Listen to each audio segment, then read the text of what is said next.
যে শরীফ ওসমান হাদি হচ্ছে সত্যবাদিতা, ন্যায় পরায়ণতার একটা অন্তত প্রতীক, যে জুলাই আগস্টের পর সব মানুষ নিজ নিজ দলের হয়ে গেল। আর যখনই আপনি কোনো দল করবেন, ওই দলের স্বার্থের বাইরে গিয়ে আপনার মুখ খুলবে না, জিহ্বা আটকা, বন্ধ। আর যখনই আপনি গণতন্ত্রের রাজনীতির মধ্যে থাকবেন, তখন মিথ্যা আপনার রক্তের মধ্যে মিশে যাবে।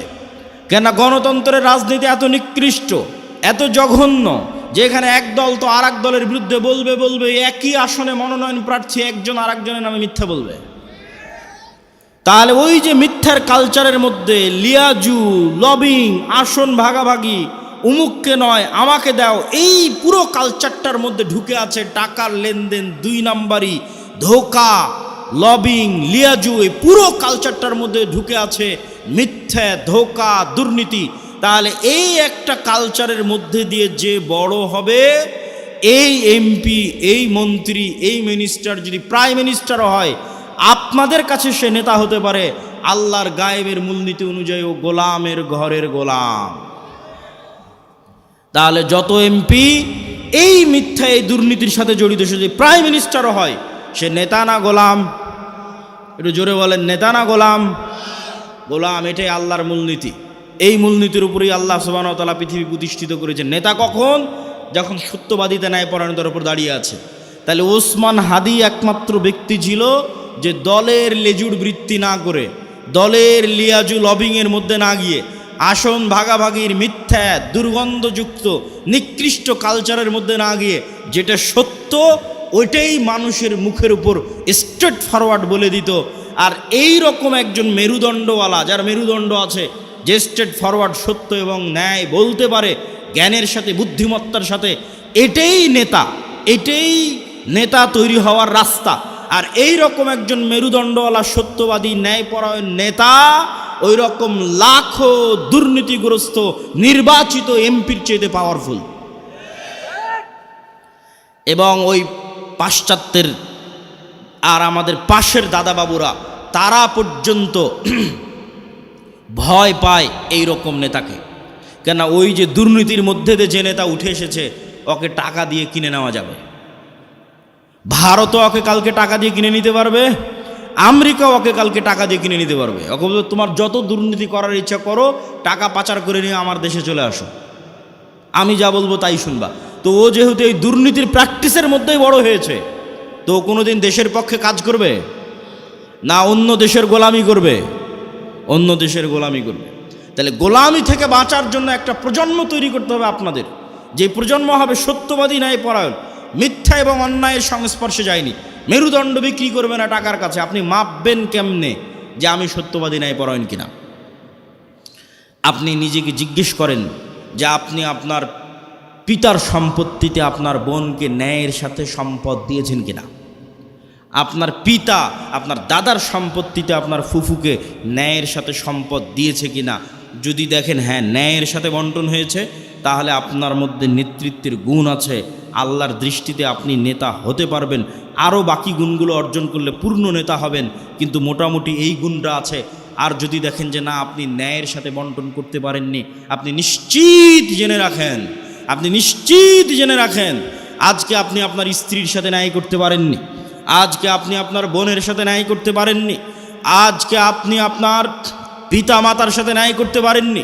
ওয়াল্লাহি আল্লাহর কসম করে বলছি, ওয়াল্লাহি আল্লাহর কসম করে বলছি, যে তার বোন তার ফুফুর সাথে ন্যায় করতে পারেনি, এই ব্যক্তিও যদি নির্বাচিত হয়ে ক্ষমতায় আসে, সেও গত 16 বছরের চেয়ে বড় দুর্নীতিবাজ হবে।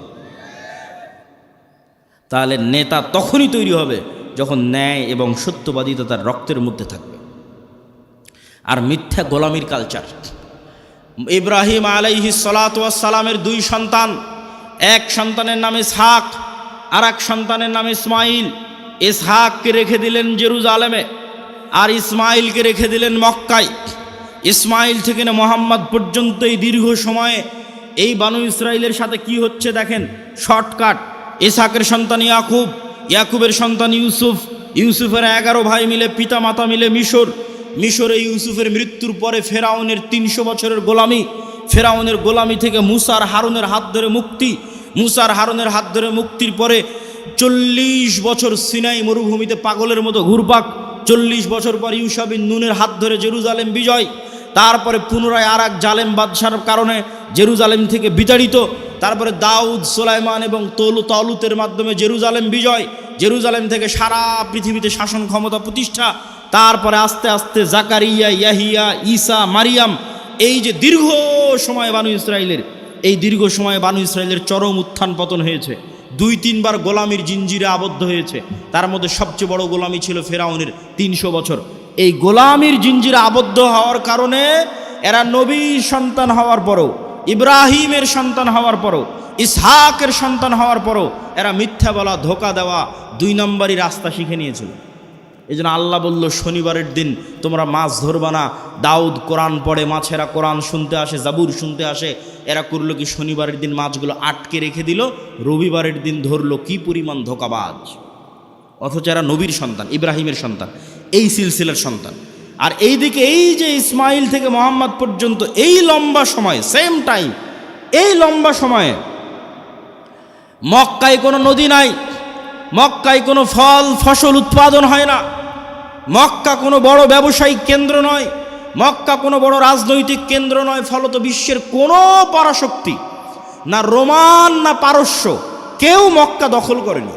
মক্কা দখল করে কেউ কোনোদিন ইসমাইলের সন্তানদের গোলাম বানায়নি।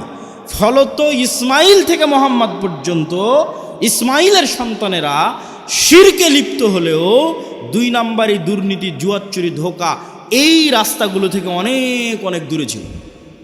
এর 2-1টা উদাহরণ আপনি দেখতে পাবেন। Abdul Muttalib, Abu Taleb, Abu Sufian. Abdul Muttalib Muhammad সাল্লাল্লাহু আলাইহি ওয়াসাল্লামের দাদা, ইনি মুশরিক, কিন্তু আব্দুল মুত্তালিবের হিস্ট্রিতে কেউ দেখাতে পারবে না যে ও মিথ্যুক, মানুষের সম্পদ মারে নাই, 2 নম্বরই করে ধোকাবাজি করে, এটা দেখাতে পারবে না। আবু তালেব মুহাম্মদ সাল্লাল্লাহু আলাইহি ওয়াসাল্লামের চাচা, মৃত্যু পর্যন্ত ইসলাম গ্রহণ করেনি আল্লাহর নবী এতবার বলার পরেও।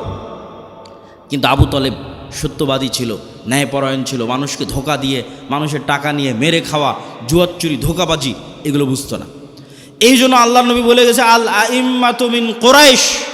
মক্কা বিজয়ের পর প্রায় সব কুরাইশ ইসলাম গ্রহণ করে নিয়েছিল। সব মক্কা বিজয়ের আগ পর্যন্ত তারা কাফের থাকতে পারে, আল্লাহ নবীর সাথে যুদ্ধ, মারামারি সব কিছু করেছে, কিন্তু মক্কা বিজয়ের পর প্রায় সব কুরাইশ ইসলাম গ্রহণ করে নিয়েছে। আল্লাহ নবী বলেন, আল আইম্মাতু মিন কুরাইশ, আমার উম্মতে যতদিন নেতা হবে, খলিফা হবে, কুরাইশ বংশ থেকে হবে, ইসমাইলের সন্তান থেকে হবে।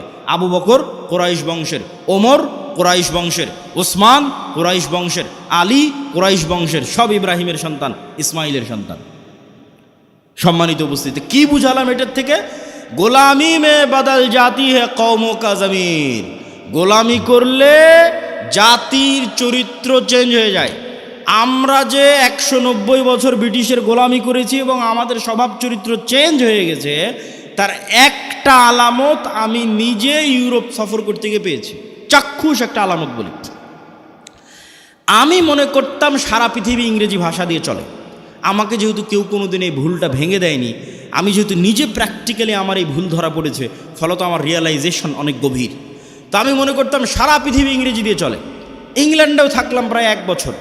এই ইংল্যান্ডে থাকা অবস্থায় যখন ফ্রান্স গেলাম, স্পেন গেলাম, ইতালি গেলাম, স্পেনের যখন কর্ডোভা, গ্রানাডায় যাওয়ার জন্য যে বিমানবন্দরে নামলাম, ওই বিমানবন্দরে নেমে এক্সিট লেখাটা আমি ইংরেজিতে খুঁজে পাচ্ছিলাম না। ইংরেজি ভাষার এত অনুপস্থিতি যে বাহিরে যে বের হব, কোন রাস্তা দিয়ে বের হব, কোথায় এক্সিট, কিছু খুঁজে পায় না। সব স্প্যানিশ ল্যাঙ্গুয়েজ। যারা এয়ারপোর্টে দায়িত্ব পালন করছে, ওদের সাথে গিয়ে যে ইংরেজিতে কথা বলবো, ওরাও ইংরেজি বোঝে না। আরে অন্তত এয়ারপোর্টে দায়িত্বশীল তো ইংরেজি বুঝবে। এত উন্নত রাষ্ট্র স্পেন, এত উন্নত রাষ্ট্র ফ্রান্স, এত উন্নত রাষ্ট্র ইতালি, ইংরেজি জানে না। আমার তো মাথায় ঘুরে গেল, কেন ইংরেজি জানে না? তখন আমি রিয়ালাইজ করলাম, আমার মদিনা ইসলামী বিশ্ববিদ্যালয়ের বন্ধু, বাড়ি আফ্রিকা, ও বলতো আর ভাষা ফরাসি। আমি তখন এটা না অত গভীর চিন্তা করিনি যে ওর ভাষা ফরাসি কেন। ফ্রান্সে যখন গেলাম, দেখি ফ্রান্সে সব আফ্রিকান মুসলমান। ফ্রান্সে ভারত পাকিস্তানের মুসলমান কম, আফ্রিকার মুসলমান বেশি। ইংল্যান্ডে আবার ভারত পাকিস্তানের মুসলমান বেশি, আফ্রিকার মুসলমান কম।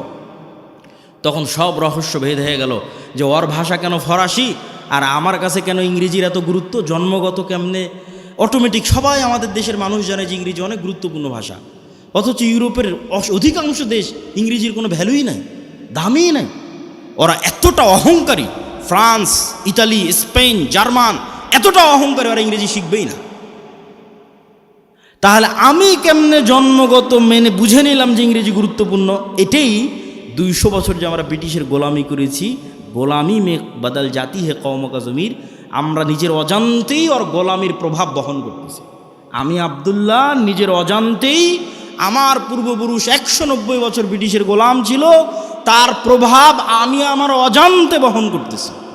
আর আমার ওই বন্ধু যে আফ্রিকায় বাড়ি, ও ওর অজান্তে ইউরোপীয় উপনিবেশের গোলামির চিহ্ন বহন করতেছে।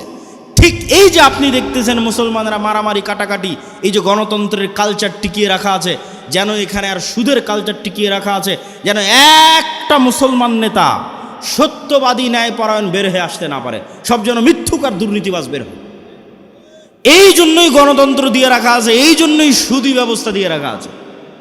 কেননা এই কালচারের মধ্যে থাকলেও মিথ্যুক দুর্নীতিবাজ হবে। আর 190 বছর ব্রিটিশের গোলামিতে ওটাই শিখেছে। কেননা গোলাম তো একটা রুটির জন্য মারামারি করে, গোলাম একটা রুটির জন্য আরেকজনকে হত্যা করে দিতে পারে। তাহলে এই যে গোলামির কালচার, এই গোলামির কালচার যতক্ষণ আপনি না ভাঙবেন, যেটা আমরা বহন করছি আমাদের অজান্তে ব্রিটিশদের গোলামির কারণে, যেমনটা বানু ইসরাইলরা ফেরাউনের গোলামি থেকে শিখেছিল, এই কালচার আমাদের ভাঙতে হবে। এই কালচার যতক্ষণ না ভাঙতে পারবেন, নেতা হতে পারবেন না। সত্যবাদী ন্যায়পরায়ণ হন, ইসমান হাদির মতো অটোমেটিক নেতা হয়ে যাবেন। আর এই গণতন্ত্রের কালচারে এইরকম সত্যবাদী ন্যায়পরায়ণ নেতা সহ্য করার মতো ক্ষমতা এই আধিপত্যবাদী দখলদারি শক্তির নাই, ফলত গুলি করে উড়িয়ে দিবে। সম্মানিত উপস্থিতি, পয়েন্ট নাম্বার 3, আমাদের 1 নাম্বার পয়েন্ট ছিল অর্থনৈতিক মুক্তি লাগবে গোলামি থেকে মুক্তির জন্য। 2 নাম্বার পয়েন্ট ছিল সত্যবাদী ন্যায়পরায়ণ হতে হবে। পয়েন্ট নাম্বার 3, ইমান বিল গায়েব এবং গায়েবী মদদ। একটা মূলনীতি আজকে এখান থেকে মুখস্থ করে যান, আল্লাহর আসমানি সাহায্য ছাড়া ইসলাম এবং মুসলমানদের বিজয় অসম্ভব, ফুল স্টপ। দুনিয়াবি শক্তি দিয়ে ইসলাম এবং মুসলমানদের বিজয় অতীতে কোনোদিন হয়নি, ভবিষ্যতে কোনোদিন হবে না, ফুল স্টপ। নবীদের হয়নি, আমার আপনার হবে না। মুসা দুনিয়ার শক্তি দিয়ে বিজয় লাভ করেনি, ইউশা বিন নুন দুনিয়ার শক্তি দিয়ে বিজয় লাভ করেনি, দাউদ সুলাইমান দুনিয়ার শক্তি দিয়ে বিজয় লাভ করেনি। মুহাম্মদ সাল্লাল্লাহু আলাইহি সাল্লাম বদরে, উহুদে, খন্দকে, বদরে মক্কার কাফের মুশরিক 1000, মুহাম্মদ সাল্লাল্লাহু আলাইহি সাল্লাম 300, উহুদে মক্কার কাফের মুশরিক 2000, মুহাম্মদ সাল্লাল্লাহু আলাইহি সাল্লাম 700, খন্দকে মুহাম্মদ সাল্লাল্লাহু আলাইহি সাল্লাম 700 থেকে 1000। আর মক্কার কাফের মুশরিক শুধু নয়, সারা আরবের কাফের মুশরিক একত্রিত হয়েছে 10,000। খন্দকের যুদ্ধে কোনো দুনিয়াবী শক্তি নাই যা মুহাম্মদ সাল্লাল্লাহু আলাইহি সাল্লামকে জয় লাভ করাতে পারে। এত অসম যুদ্ধ পৃথিবীতে হয় না, কিন্তু এই প্রত্যেকটা যুদ্ধে মুহাম্মদ সাল্লাল্লাহু আলাইহি সাল্লাম জয় লাভ করেছে দুনিয়াবী শক্তিতে না কার সাহায্যে? আল্লাহর সাহায্যে। আর একটা যুদ্ধে সাহাবীরা মনে করেছিল যে আজকে আমরা দুনিয়ার শক্তি দিয়ে জিতবো, ওই যুদ্ধের নাম হুনাইন। মক্কা বিজয়ের পরে এই যুদ্ধ হয়েছিল। মক্কা বিজয় যখন সব মুসলমান হয়ে গেছে, 12,000 সাহাবী হুনাইনের যুদ্ধে। আল্লাহর নবী নিজে চোখে কোনোদিন দেখেইনি, তার পিছে 12,000 মানুষ দাঁড়িয়ে আছে। সাহাবীরা কোনোদিন দেখেনি 12,000-এর জামাত। 300 জন নিয়ে যুদ্ধ করেছে, 700 নিয়ে যুদ্ধ করেছে, 1000 নিয়ে যুদ্ধ করেছে, আজকে হুনাইনে 12,000। তখন সবার আল্লাহর উপর, মুহাম্মদ সাল্লাল্লাহু আলাইহি ওয়াসাল্লাম বাদ দিয়ে অধিকাংশ সাহাবীর আল্লাহর উপর ভরসা কমে নিজেদের উপর ভরসা চলে এসেছে। যে আজকে হাই কনফিডেন্স, মক্কা বিজয় করেছি আর এখন হুনাইনের যুদ্ধ আমাদের পরাজিত করে কে? আর হুনাইনের যুদ্ধ শুরু হওয়ার আধা ঘন্টা পার হয়নি, 1 ঘন্টা পার হয়নি, সব দৌড়ে দৌড়ে পালাচ্ছে। তাহলে নবীর জীবদ্দশায় দুনিয়ার শক্তিশালী হওয়ার পরেও বিজয় হচ্ছে না পরাজয় হচ্ছে? একটু জোরে বলেন তো, জয় হচ্ছে না পরাজয় হচ্ছে? নবীর জীবদ্দশায় দুনিয়ার শক্তিতে বিজয় হচ্ছে না। কার সাহায্য লাগে বিজয়ের জন্য? আল্লাহর সাহায্য লাগে। এই আল্লাহর সাহায্য পাওয়ার সিক্রেট যতদিন না জানবেন, আর এই সিক্রেট যতদিন বাস্তবে প্রয়োগ না করবেন, ততদিন দুনিয়ার রাস্তা দিয়ে আপনি যতই চেষ্টা করেন আপনার বিজয় হবে না। এটা নিশ্চিত জেনে রাখেন। আপনার ভরসা দুনিয়ার উপর দেখেই তো আপনি চেষ্টা করতেছেন যে হ্যাঁ, মন্দিরগুলো পাহারা দিয়ে যদি ভোট পাওয়া যায়। মন্দির পাহারা কেন? আপনি যদি প্রত্যেকটা হিন্দুকে একটা করে মন্দির বানিয়ে দেন, দিয়ে যদি মনে করেন দুনিয়ার শক্তি দিয়ে ইসলামকে বিজয় করবেন, আপনার ব্যক্তি স্বার্থ আদায় হতে পারে, দুনিয়ার শক্তি দিয়ে ইসলাম বিজয় হয় না, হয়নি, কিয়ামত পর্যন্ত হবে না। তাহলে ইসলাম বিজয় হবে কোনটা? যেটাতে আল্লাহর সাহায্য আসবে। আল্লাহর সাহায্য পাওয়ার শর্ত পূরণ করেন, ইসলাম বিজয় হবে। আর আল্লাহর শর্ত পাওয়ার সাহায্য পূরণ করবেন না, আল্লাহর ঠেকা পড়েছে, আপনাকে দিয়ে ইসলামকে বিজয় করতে হবে। আল্লাহ বলেছে ইউরিদুনা লিইউতফিউ নূরাল্লাহ ওয়াল্লাহু মুতিম্মু নূরিহি ওয়ালাউ কারিহাল কাফিরুন। ইসলাম আল্লাহর নূর, আর এই নূর সারা পৃথিবীতে বিজয়ী হবে, এটা আল্লাহর ওয়াদা। বলেন আল্লাহু আকবার। হুয়াল্লাযী আরসালা রাসূলাহু বিল হুদা ওয়া দীনিল হক লিইয়ুযহিরাহু আলাদ দীনি কুল্লি। আমি এই দিন মুহাম্মাদের উপর অবতীর্ণ করেছি, এই দিন সারা পৃথিবীতে বিজয়ী হবে। বলেন আল্লাহু আকবার। এটা আল্লাহর ওয়াদা। তো আল্লাহ ইসলামের বিজয়ের জন্য আমার আপনার মুখাপেক্ষী নয়, কিন্তু আমি আপনি যদি শর্ত পূরণ না করি বিজয় হবেন। শিক্ষা এবং জ্ঞানে এগিয়ে যেতে হবে। ঈমান বিল গায়েবের উপর বিস্তারিত আলোচনা বহু বক্তব্যে করেছি। আজকে যা আলোচনা করছি সব আল্লাহর পথে যাত্রা এই বইয়ের মধ্যে আছে। ঈমান বিল গায়েবের বিস্তারিত আলোচনা ওই আল্লাহর পথে যাত্রা বইয়ের মধ্যে আছে। প্রত্যেক মসজিদে, প্রত্যেক স্কুল, কলেজ, ইউনিভার্সিটিতে এই বইয়ের উপর পাঠচক্র হওয়া উচিত। 2 পৃষ্ঠা করে, 1 পৃষ্ঠা করে প্রত্যেক মসজিদে প্রতি সপ্তাহে অন্তত একদিন সবাই মিলে 2 পৃষ্ঠা পড়ে বোঝার চেষ্টা করবেন কি বলা আছে এই বইয়ের মধ্যে। এই বই থেকে আমাদের আল্লাহর পথে যাত্রা তথা আল্লাহর সাথে সম্পর্ক, ঈমান বিল গায়েবের যাত্রাটা শুরু হবে। 2 নাম্বার শর্ত কি পূরণ করতে হবে? সৎ আমল।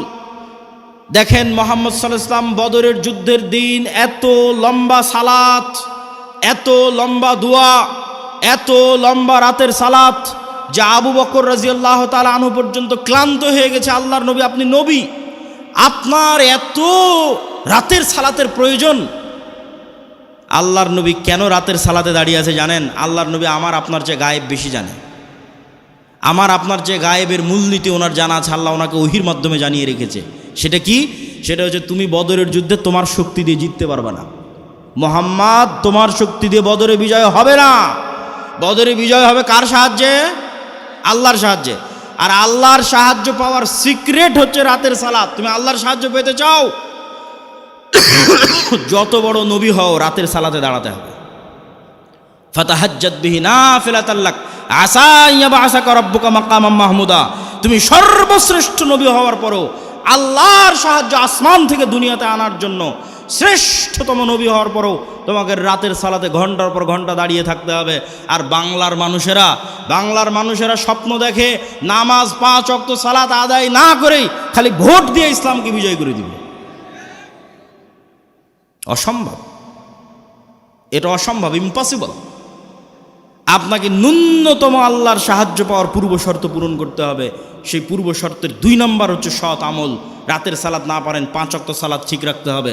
আর রাতের সালাত আর সকাল সন্ধ্যের জিকির মোস্ট পাওয়ারফুল। সকাল সন্ধ্যের জিকির কেন পাওয়ারফুল? মুসা আলাইহিস সালাতু ওয়াস সালাম ফেরাউনের উপর বিজয় লাভ করবেন, অথচ মুসা আলাইহিস সালাম আমার এবং আপনার চেয়ে দুর্বল। মুসা আলাইহিস সালামকে আল্লাহ বলছে, যাও ফেরাউনের কাছে, ওয়ালা তানিয়া ফি যিকরি, সব সময় আমাকে স্মরণে রাখবা, জিকির ভুলবা না। জিকির না করলে তুমি জিততে পারবে না। জাকারিয়া আলাইহিস সালাতু ওয়াস সালাম আল্লাহর কাছে সন্তান চাইলেন, আল্লাহ বললেন সন্তান হবে। বন্ধা স্ত্রী, বার্ধক্য বয়স, কেমনে সন্তান হবে? আল্লাহ আলামত বলেন। আল্লাহ বললেন সকাল সন্ধ্যা জিকির করো, সন্তান হবে। সকাল সন্ধ্যা জিকির পৃথিবীর এমন বড় সিক্রেট, যা দিয়ে পৃথিবীর এমন কোনো অসম্ভব নয়, যা সম্ভব করা সম্ভব নয়। মুসা যদি ফেরাউনকে পরাজিত করতে পারে, এই অসম্ভব যদি সম্ভব হয়ে যেতে পারে, জাকেরিয়াকে যদি আল্লাহ সন্তান দিয়ে দিতে পারে, তো সকাল সন্ধ্যার জিকির দিয়ে পৃথিবীর সব অসম্ভবকে সম্ভব করা যাবে। কেন? আপনার এই ইয়াকিন থাকতে হবে, ইউসাব্বিহু লিল্লাহি মা ফিস সামাওয়াতি ওয়া মা ফিল আরজ, আসমান জমিন এবং তার মধ্যে যা কিছু আছে, জীব জন্তু, জড়বস্তু, জড় পদার্থ, কীট পতঙ্গ, এই টিস্যু, এই বই, মাইক, মোবাইল, এই কাঠের ডায়াস, এই ক্যামেরা, যা দেখতে পাচ্ছি, এরা এখনও 24 ঘন্টা আল্লাহর তাসবিহ পাঠ করতেছে। বলেন আল্লাহু আকবার। এটা গায়েব। এই গায়েবের মূলনীতি আল্লাহ কোরআনে দিয়ে দিয়েছে, যে তোমরা তো গায়েব জানো না, তোমাদেরকে জানিয়ে দিচ্ছি। এরা সবাই তাসবিহ পাঠ করতেছে। তাহলে আপনিও যখন সকাল সন্ধ্যার জিকির করবেন, এরাও আপনার সেই তাসবিহ বুঝবে। সুলাইমান আলাইহিস সালামেরটা বুঝতো, সুলাইমান আলাইহিস সালাম ওদেরটাও বুঝতো। এরা পরস্পর পরস্পর, আমি যদি সুবহানাল্লাহ বিহামদিহি সুবহানাল্লাহিল আযীম বলি, এগুলো সব কিয়ামতের মাঠে সাক্ষী দিবে। এরা শুনছে, কিয়ামতের মাঠে সাক্ষী দিবে। বলেন আল্লাহু আকবার। মুয়াজ্জিনের আজান যত দূর পর্যন্ত যাবে, এই প্রত্যেকটা জীবজন্তু, কীট পতঙ্গ, জড়বস্তু, জড় পদার্থ এরা শুনে, এরা নিজেরা তাসবিহ পড়ে, এরা মানুষের তাসবিহ শুনে। মুয়াজ্জিনের আজান যত দূর পর্যন্ত যাবে, পৃথিবীর প্রত্যেকটা ধূলিকণা বালিকণা কিয়ামতের মাঠে ওই মুয়াজ্জিনের পক্ষে সাক্ষ্য দিবে। বলেন আল্লাহু আকবার। এই জন্য জিকির মোস্ট পাওয়ারফুল, সবচেয়ে পাওয়ারফুল। আল্লাহ আসমান জমিন সৃষ্টি করেছেন আওয়াজ দিয়ে, আল্লাহ আসমান জমিন ধ্বংস করবেন আওয়াজ দিয়ে। পৃথিবীর প্রত্যেক জীবজন্তু, জড়বস্তু, জড়পদার্থ সবসময় আওয়াজ বের করতেছে, আল্লাহর তাসবিহ পাঠে আওয়াজ বের করতেছে। সব ফেরেশতা সবসময় আল্লাহর তাসবিহ পাঠে আওয়াজ বের করতেছে। আওয়াজ সবচেয়ে মোস্ট পাওয়ারফুল। এই জন্য মুসলমানদের মোজেজা মুসা আলাইহিস সালাতু ওয়াস সালাম, মুহাম্মদ সাল্লাল্লাহু আলাইহি ওয়াসাল্লামের মোজেজা মুসা আলাইহিস সালামের লাঠির চেয়ে, ঈসা আলাইহিস সালামের মৃত্যুকে জীবিত করার চেয়ে বেশি পাওয়ারফুল। কেন? মুহাম্মদ সাল্লাল্লাহু আলাইহি ওয়াসাল্লামের মোজেজা কোরআন, সরাসরি আল্লাহর আওয়াজ। বলেন আল্লাহু আকবার। কোরআন পড়ে কে, বুঝে কে, জানে কে, শিখে কে? কোরআনের মধ্যেই মুসলমানদের মুক্তির রাস্তা আছে, গোলামি থেকে মুক্তির রাস্তা আছে। সম্মানিত উপস্থিতি, আমরা বক্তব্য দীর্ঘায়িত করব না, রাত গভীর করার পূর্বেই বক্তব্য শেষ করে দিব। তাহলে আমরা আমাদের পূর্ব শর্ত, যা গায়েবী মদদ পাবো, 1 নম্বর শর্ত ঈমান বিল গায়বি ইয়াকিন থাকতে হবে। 2 নম্বর শর্ত সৎ আমল থাকতে হবে। সৎ আমলের 2টা আমল খুব পাওয়ারফুল, একটা রাতের সালাত, একটা সকাল সন্ধ্যের জিকির। সব অসম্ভবকে সম্ভব করা সম্ভব এই 2টা দিয়ে। 3 নম্বর হচ্ছে শিক্ষা এবং জ্ঞান। আল্লাহ পৃথিবী যেই মূলনীতির উপর তৈরি করেছে, এই মূলনীতি আল্লাহ ভাঙে না, খুব কম সময় ভাঙে। আগুনের মধ্যে যদি সবচেয়ে বড় পরহেজগার মানুষকে নিক্ষেপ করা হয়, আগুন জ্বালিয়ে দিবে। এভাবে আগুনকে ডেভেলপ করা আছে। ইব্রাহিমের ক্ষেত্রে আল্লাহ রুল ব্রেক করেছে, সবার ক্ষেত্রে করবে না। ওই যে সূরা বুরুজের দেখেন, পুরো একটা জাতিকে আগুনে নিক্ষেপ করে দেওয়া হয়েছে, সবাইকে আগুন পুড়িয়ে দিয়েছে। সূরা বুরুজের ঘটনা, পুরো একটা জাতিকে ইমানের কারণে আগুনে নিক্ষেপ করা হয়েছে, সবাই আগুনে জ্বলে গেছে, পুড়ে গেছে, কিন্তু ইমান ত্যাগ করেনি।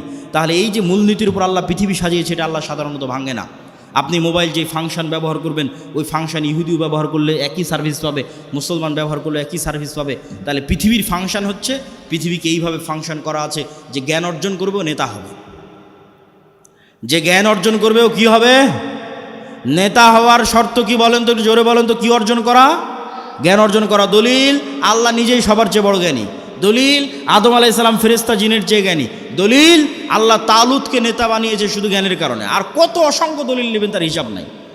আজকে ইহুদি এবং খ্রিস্টানেরা পড়াশোনা, জ্ঞান, গরিমা, গবেষণা নিয়ে ব্যস্ত, আর মুসলমানের সন্তানেরা জুয়া, ফেসবুক, টুইটার, টিকটক, বিড়ি, সিগারেট, নেশা, IPL, বিশ্বকাপ, ফুটবল, গণতন্ত্রের রাজনীতি, চাঁদাবাজি, যত সময় নষ্টের রাস্তা আছে, এই সময় নষ্টের রাস্তায় ব্যস্ত। আপনি বলেন নেতাকে আর গোলামকে?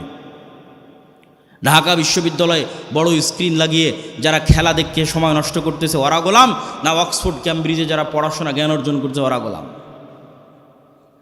এই মূলনীতি আল্লাহ সুবহানাহু ওয়া তাআলা ভাঙবেন না যতক্ষণ না আপনি চেষ্টা না করেন। হ্যাঁ, আপনি যদি চেষ্টা করেন যে হ্যাঁ আমি জ্ঞানী হব, এই জ্ঞানী হওয়ার পাশাপাশি আগের যদি সব শর্ত পূরণ থাকে, যা যা বলেছি, আপনার যদি সৎ আমল থাকে, আপনি যদি সত্যবাদিতা, ন্যায়পরায়ণতার উপর অটল থাকেন, বিক্রি না হন, আপনার যদি ঈমান বিল গায়বি ইয়াকিন থাকে, তাহলে এরকম যদি 500টা উসমান হাদি তৈরি হয়ে যায়, এরকম যদি 500 যুবক তৈরি হয়ে যায়, তাহলে শুধু বাংলাদেশের ক্ষমতা নয়, সারা পৃথিবীর ক্ষমতা অর্জন করতে পারবেন। বলেন আল্লাহু আকবার। কোরআনের মধ্যে শুধু বাংলাদেশের ক্ষমতা অর্জনের রাস্তা দেওয়া নাই, সারা পৃথিবীর ক্ষমতা অর্জনের রাস্তা দেওয়া আছে। আল্লাহ সুবহানাহু ওয়া তাআলা আমাদেরকে কবুল করুক। বলেন আল্লাহুম্মা আমিন। আমরা যেন আমাদের একটা প্রজন্মকে এই আদর্শগুলোর উপর গড়ে তুলতে পারি। এই জন্যই তো আমরা মক্তব করছি, এই জন্যই তো মাসিক আল ইতিসাম আপনাদের নিতে বলছি, এই জন্যই তো আমাদের মক্তবের সিলেবাস আমার লেখা, যাতে আপনাদের সন্তানদের ব্রেনের মধ্যে আমরা এই জিনিসগুলো ঢুকিয়ে দিতে পারি। আমি জানি না কেন এখনও আপনারা মক্তবের ট্রেনিংয়ের জন্য আপনাদের শিক্ষকদের পাঠান না। যাতায়াত খরচ লাগে না, বই পুস্তকের খরচ লাগে না, থাকা খাওয়ার খরচ লাগে না, তারপরেও আপনি মক্তবের ট্রেনিংয়ে নাই, শুধু প্রোগ্রাম নেওয়ার সময় আছেন। এই সিস্টেম পরিবর্তন করতে হবে। মক্তবি মূল, শতভাগ মুসলমানের সন্তানকে কোরআন ও দ্বীন শিখাতে হবে। কোথায় শিখাবো? জামিয়া সালাফিয়ায়? সম্ভব নয়। জামিয়া সালাফিয়া বা মাদ্রাসায় সারা বাংলাদেশের 2% ছেলে মেয়ে পড়ে। শতভাগ মুসলমানের সন্তানকে কোরআন ও দ্বীন শিখাতে চাইলে মসজিদেই যেতে হবে, মক্তবে যেতে হবে। এই জন্য আমি কড়া করে বলেছি যে মসজিদের ইসি বিক্রি করে তোমরা মক্তব চালাও। এই জন্য বলেছি ওই কমিটিকে পদত্যাগ করাও যে মসজিদে মক্তব চালাতে পারে না, আর টাইলস খুলে নিয়ে গিয়ে মক্তবে শিক্ষকের বেতন দাও। তুমি বুঝো না শিক্ষার গুরুত্ব, জ্ঞানের গুরুত্ব? ইহুদি খ্রিস্টানদের থেকে দেখে শিখতে পারো না? শুধু দুনিয়াবি সাজসজ্জা, চাক চিক্ক দিয়ে নেতৃত্ব হয় না। জ্ঞান ছাড়া নেতা হওয়ার কোনো রাস্তা নাই। এই জন্য মক্তব পরিচালনা করতে হবে, শিক্ষকদের ট্রেনিং দিতে হবে, মাসিক আল ইতিসাম প্রতি মাসে নিতে হবে। এত ব্যস্ততার মধ্যে প্রতি মাসে 3টে লেখা থাকে মাসিক আল ইতিসামে, আমার নিজের সম্পাদকীয় থাকে, মিন্নাতুল বাড়ি থাকে, স্বাভাবিক একটা প্রবন্ধ থাকে। আপনাদের আজকের একদিনের নাস্তার চাইতেও 1 মাসের একটা মাসিক আল ইতিসামের দাম কম। ওই মাসিক আল ইতিসাম যদি আপনি না নেন, না পড়েন, তাহলে আপনার কাছে আমি মেসেজটা পৌঁছাবো কীভাবে? এই একদিনের তো এটা অস্থায়ী সম্পর্ক। এজন্য মাসিক আল ইতিসাম, মক্তব, জামিয়া সালাফিয়ার সাথে শিক্ষা প্রতিষ্ঠানগুলোকে মুআদালা করা এবং আমাদের যে কর্জে হাসানা প্রজেক্ট আমরা চালু করেছি মুসলিম বাইতুল মাল, সুদের বিরুদ্ধে যুদ্ধ করার জন্য, মুসলিম সন্তানদেরকে অর্থনৈতিকভাবে সুদ মুক্ত রাখার জন্য আমাদের এই মুসলিম বাইতুল মালের কর্জে হাসানা প্রজেক্টে আমরা ইতিমধ্যেই 30-এর অধিক মানুষকে কর্জ দিয়েছি। প্রায় 15 থেকে 20 লক্ষ টাকার কাছাকাছি আমাদের কর্জ দেওয়া আছে। এটা ধীরে ধীরে আরও বাড়তেছে। যদি রিটার্ন, মানুষ যদি ধোকা না দেয়, এই প্রজেক্ট থেকে যদি মানুষ রিটার্ন দেয় বিনা সুদে 90%-এরও বেশি, তাহলে ইনশাল্লাহ একদিন এই প্রজেক্ট বাংলাদেশে বিপ্লব নিয়ে আসবে। বলেন আল্লাহ কবুল করুক, আল্লাহুম্মা আমিন। একদিন এটা বাংলাদেশের শতভাগ ইসলামী ব্যাংকে পরিণত হয়ে যাবে ইনশাল্লাহ, যদি আল্লাহ কবুল করে। বলেন আল্লাহুম্মা আমিন। এই জন্য আমরা কি আহ্বান করেছি জানেন? আমরা আমাদের কর্জে হাসানা ফান্ডে কারো দান চাই না। কেন? আমরা চাই মানুষের মধ্যে কর্জে হাসানার কালচার তৈরি হোক। আপনি আপনার ব্যাংকে যে টাকা ফেলে রেখেছেন, আপনার বিকাশে নগদে যে টাকা ফেলে রেখেছেন, ফিক্সড ডিপোজিট করে রেখেছেন, আল্লাহর বাস্তে ওই টাকা উঠিয়ে আমাদের মুসলিম বাইতুল মালের কর্জে হাসানা ফান্ডে জমা দেন। আপনার যখন প্রয়োজন আবার উঠিয়ে নেবেন। আমরা আপনার ওই টাকা থেকে ন্যূনতম একটা অংশ, দেখা যাচ্ছে 10-2%, 3% একটা অংশ হয়তো আমরা দিনী ভাইদের কর্জ দিচ্ছি। আবার ওই কর্জ যখন রিটার্ন আসছে তখন আবার সেখানে ওইটা অ্যাড হয়ে যাচ্ছে, আর আপনি যখন চাচ্ছেন তখন আপনি ফেরত পেয়ে যাচ্ছেন। আলহামদুলিল্লাহ, আমাদের অনেক ভাই আমাদের কর্জে হাসানা ফান্ডে তাদের টাকা জমা রেখেছে এবং তাদের যখন প্রয়োজন হচ্ছে তখন তারা ফেরতও নিচ্ছে। এটা একটা আমরা কালচার তৈরি করতে চাচ্ছি, যাতে আমাদের সেই সুদূর প্রসারী যে লক্ষ্য আছে সেই লক্ষ্যের দিকে এগিয়ে যেতে পারি। আল্লাহ সুবহানাহু ওয়া তাআলা আমাদের কবুল করুক।